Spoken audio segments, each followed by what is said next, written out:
Good evening, everybody. Probably Schwen will join us in a minute or two.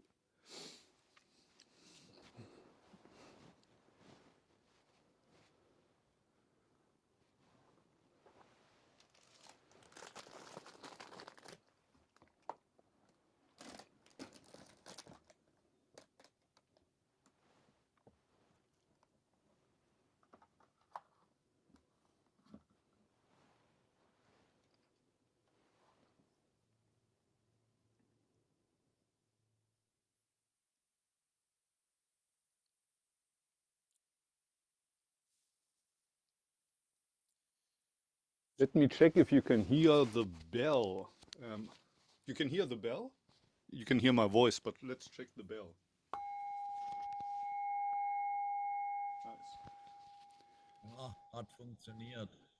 Yeah, if you use the normal audio setting, Zoom is kind of, how do you say, trying to blend out everything except the human voice, but you can change the audio settings so that you have original sound. And probably Zoom improved that quite a lot because last week you couldn't hear the bell at all. So that never happened to me. If the original sound was off, it would cut off somewhere in between, but last time it was completely blended out. That was new. Okay, good evening, Schwen-san. Thanks for having us here. Tonight I will talk about Sawaki Roshi's quote to you. We're in chapter 8, but before that, let's sit together for half an hour.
Thank you for joining. So today I want to get back to Sawaki Roshi's sayings to you. We are in chapter 8. In the printed version, it's page 47.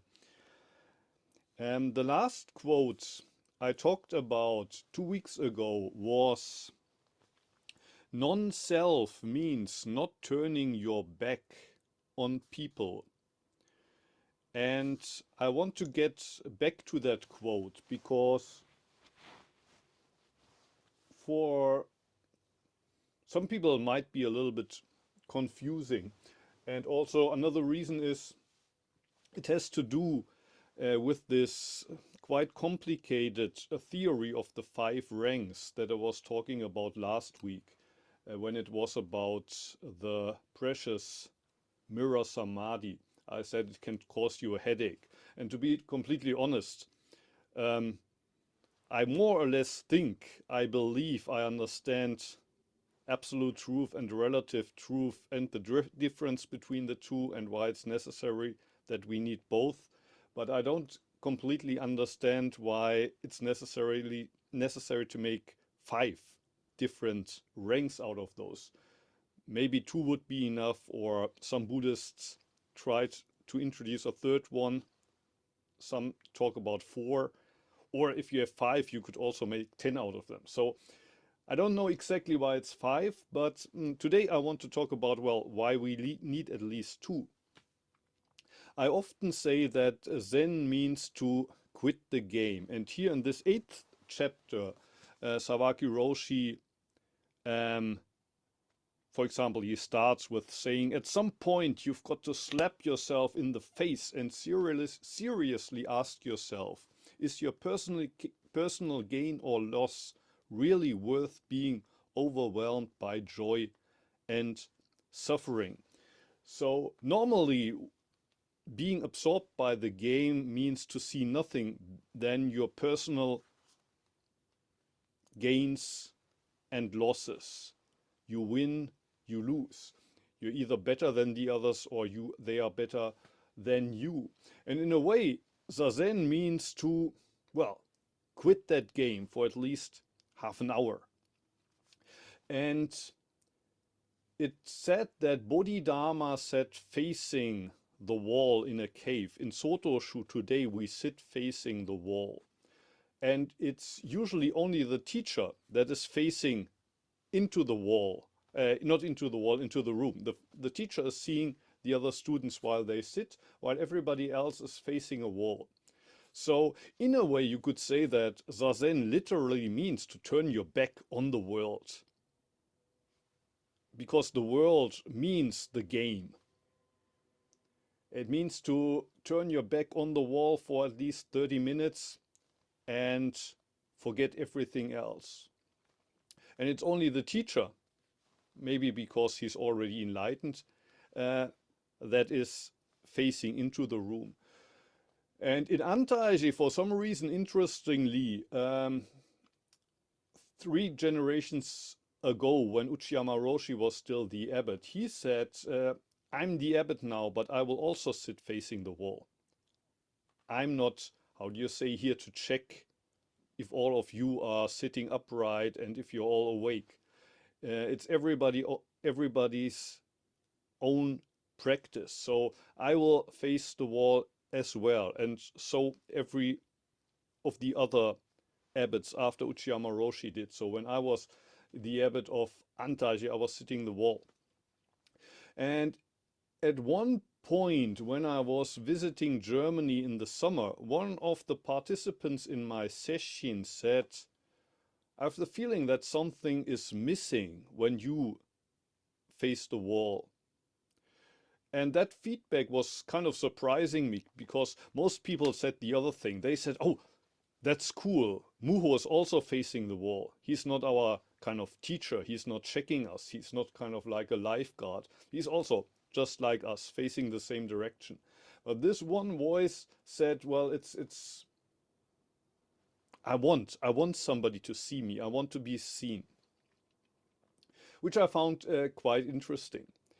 So basically, the reason why I getting back to this non-self means not turning your back on people. Um,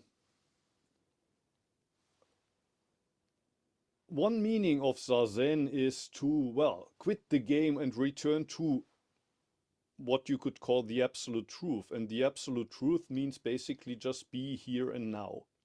It is not a mystical place. It's where we all are, but usually our mind is somewhere else. Our mind is what happened yesterday, what we want to do tomorrow, what somebody told you, what happened in your childhood, or you worry about um, what's going to become of you when you get old. So your mind is never really in the only place we can possibly exist in the here and now. So Zen means to return to this place. And that, talking about the three ranks, in my opinion, would be the third rank. Arriving in the absolute, as Bollitter causes. Arriving in that place where no comparison is possible, where there's no time. It's only now, now, now.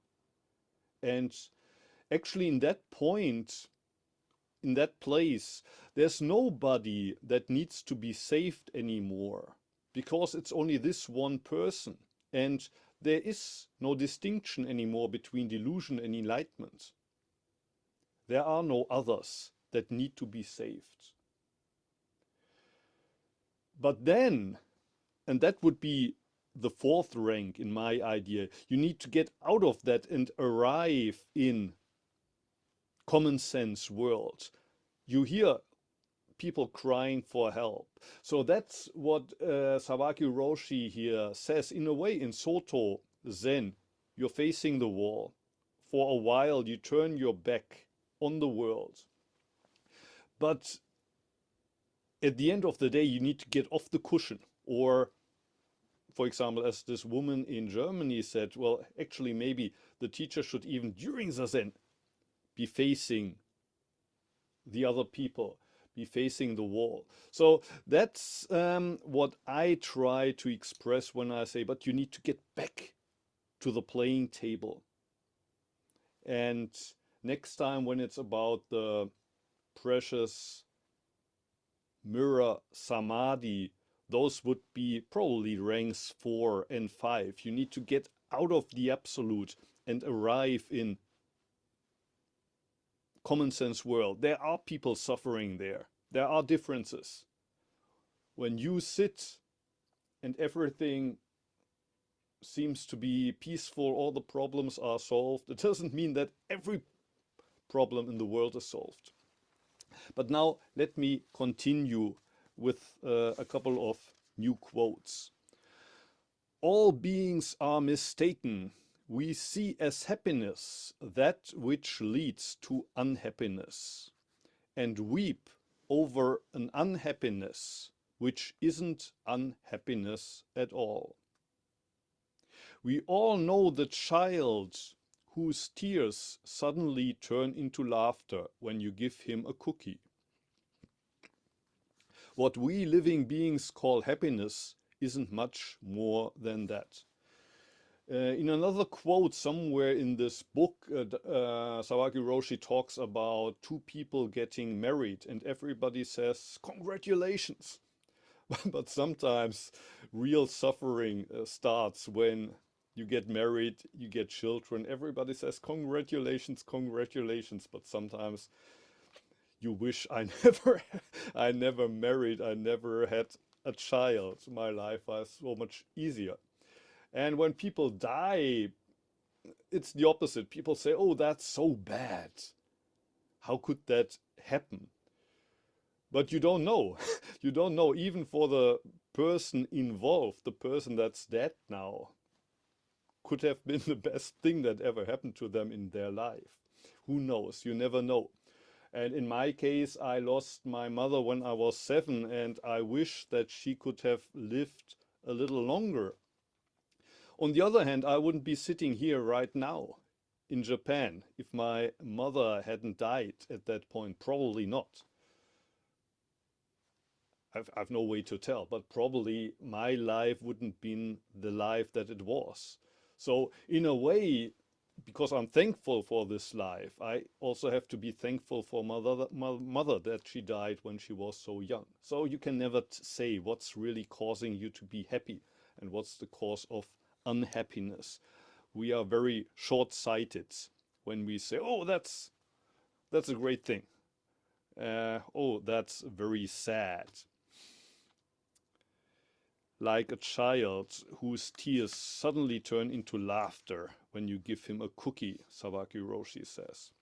Let me do one more. We often say, I saw it with my own eyes. I heard it with my own ears. We act as if this was the firmest foundation there is.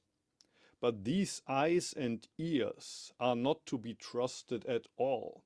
Everyone is deceived by their eyes, ears, nose, tongue, body, and mind.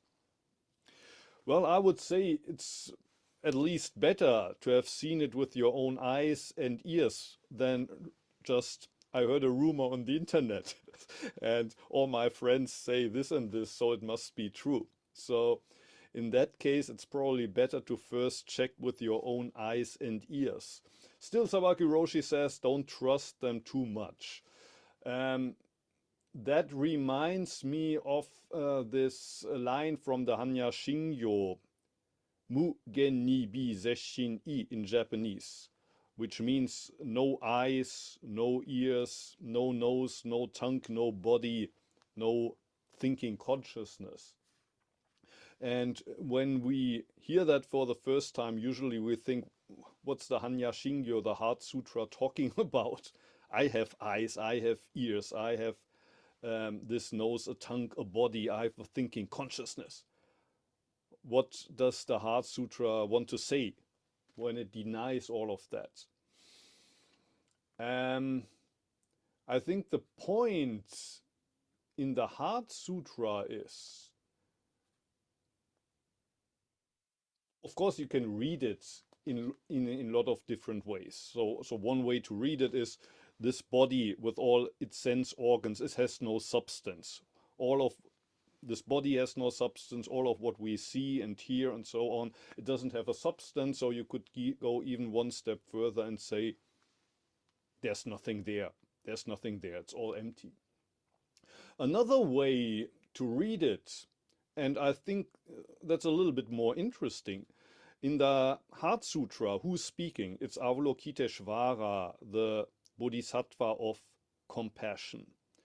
And one way to translate the Sanskrit Avalokiteshvara is Kanze on Bosatsu in Japanese, which means the one who sees, who sees the sounds of the world, the one who sees the sounds. So how could somebody who doesn't have eyes or ears hear the sounds of the world, hear the cries for help?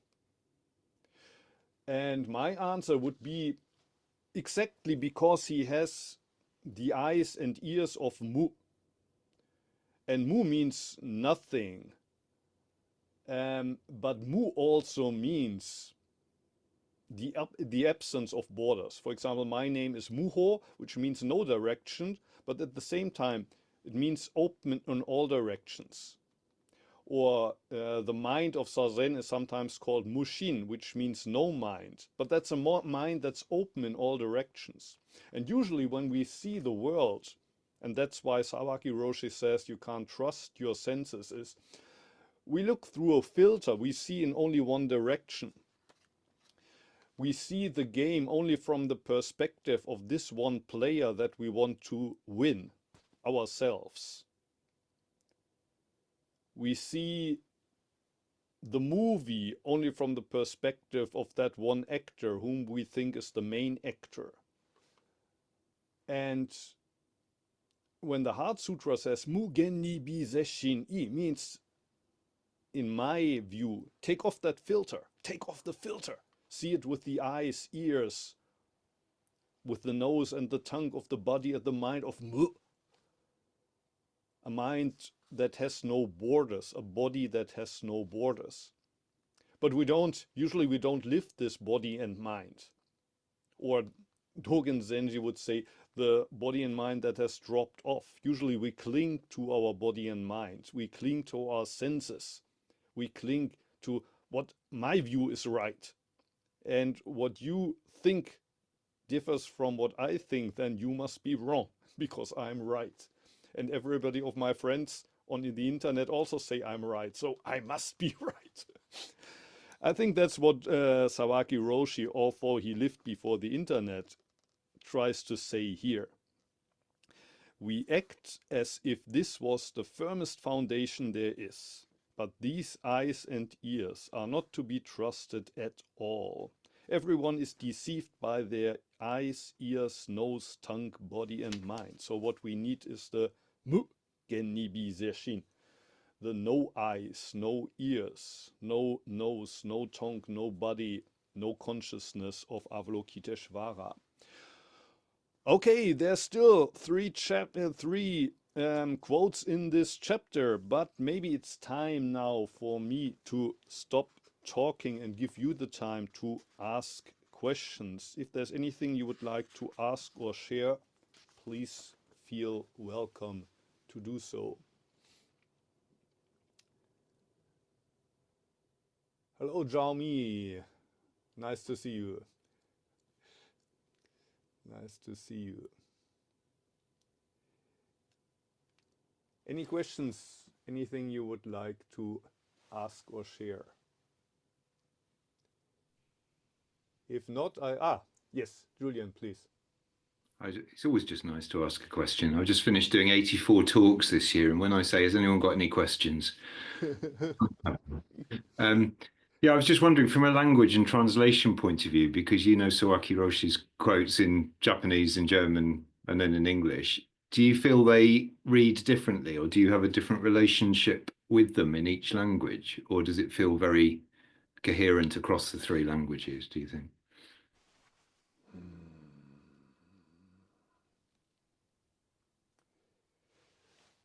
Well, Sawaki Roshi probably was this very rustic guy who has a very unique way of expressing himself, which is also very much rooted in the time he lived, which was around 100 years before now.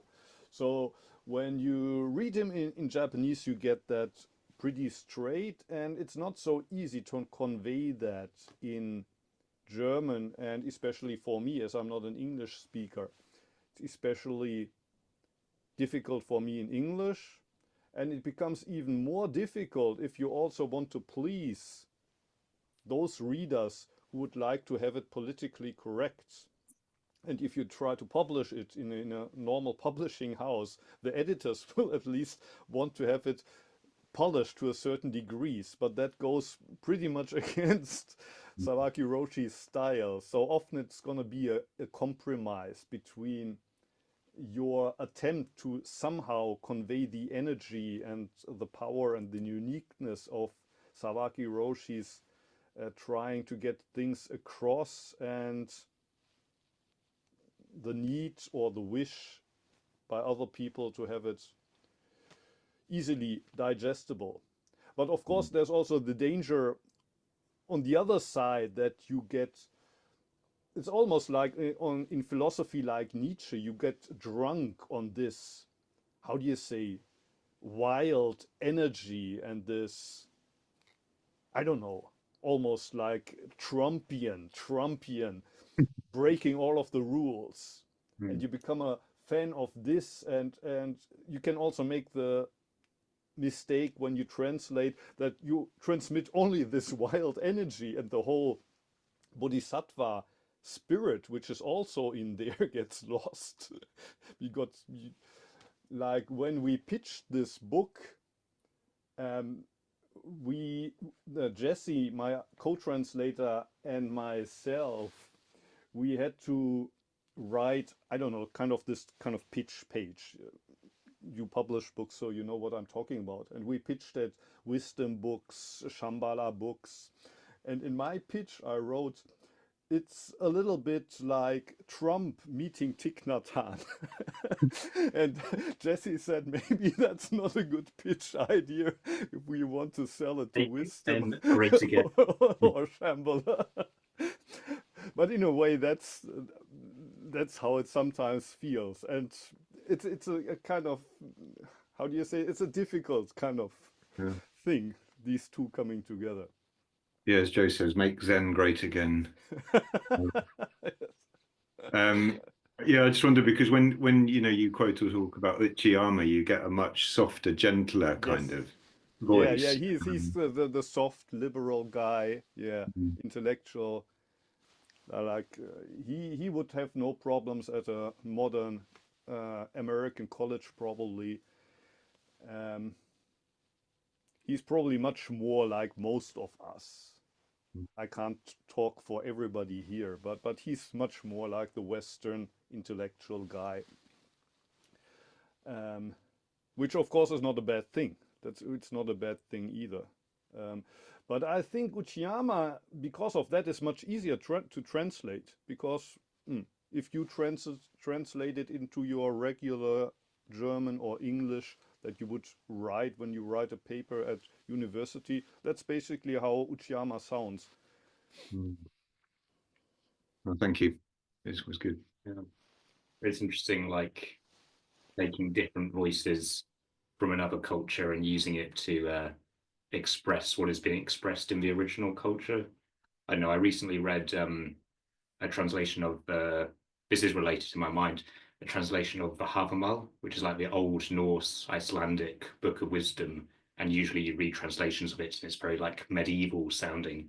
But then I read a translation of it which was like translated into English in a kind of cowboy Wild West style, and it actually fitted really well because that's a better idea of what the culture was like, a sort of warrior culture. Anyway, this is just what was going on in my head when we were talking about translating and how to get across voices, and particularly like maybe rough, slightly uneducated voices into a book.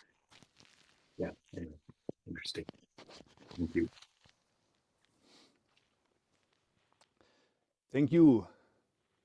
Do you have any other questions? Anything else you would like to share?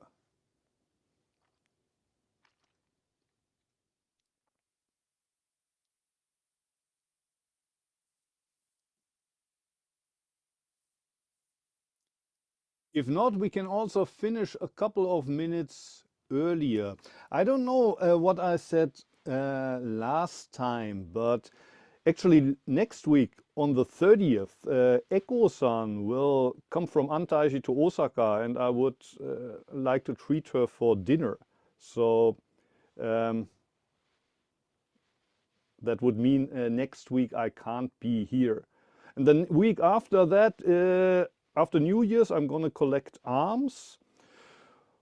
On the 13th, the 13th is a holiday. I was thinking of taking off that also, but 3 times in a row would be quite a lot. So if it's okay for Schwen, I would be back on the 13th in 3 weeks. Is that okay? So it's a holiday in Japan, but probably most of the world, it's a regular Monday for you. So on January 13th, I would do the precious mirror samadhi again and the 5 ranks that are causing me a headache, but I try to break it down, what I make out of it. Okay, thank you for joining. Have a nice Christmas. Here, meditating Santa Claus, and have a nice New Year.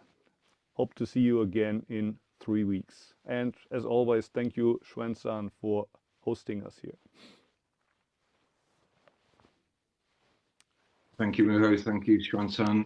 Happy Christmas, everyone. Frohe Weihnachten. Frohe Weihnachten, yes. Okay, see you. Bye. If you can send me the link later, thank you.